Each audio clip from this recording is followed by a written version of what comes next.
Her clothes were scorched, the back of her arm and side of her body covered in soot and second-degree burns. Burns, bruises, scratches. Melisa Hernandez says she thought someone threw a firework at her family Friday morning, but the heat, smoke, and flames were actually coming from 2 lithium-ion batteries inside her purse. And I look down and it's spinning on the ground still with like little sparks and fire.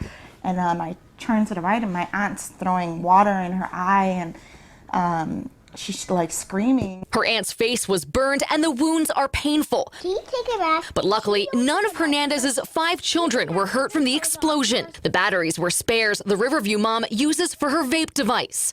This type of violent and dangerous reaction is rare, but does happen. Generally, batteries are safe when used properly. Education on how to use a battery, how to store it, is very important. At Tampa Vapor, signs about battery safety are on every counter, and all new customers are required to review and sign a safety disclaimer form. Never store battery cells with other metal objects, coins, keys, etc.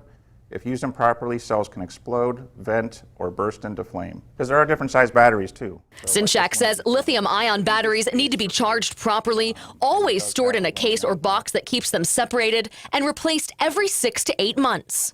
Accidents do happen with everything. If you follow the rules, the chances of that are a lot less likely. That's my side. Hernandez tells us her vape device, along with the batteries, are now in the trash. But she hopes her story is a warning to others to take battery safety seriously. For me, I feel like I did everything the way I was supposed to. I did everything safe. I just don't think it's worth it. Now, this is the second time within 2 months someone has been severely injured by vape batteries or a vape device. Back in May, a St. Petersburg man died after his vape exploded.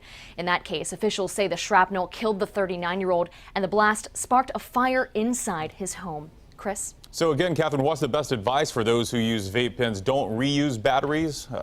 Yeah, the biggest thing was just battery safety. You need to make sure that you're treating them properly. Don't carry them in a purse or a pocket near other metal objects. Store them in a safe container away from other things. Charge them properly. Follow all the guidelines. Don't use them if they're damaged, and definitely be replacing them every 6 to 8 months. Good advice there. Hope she recovers soon. Thanks, Catherine.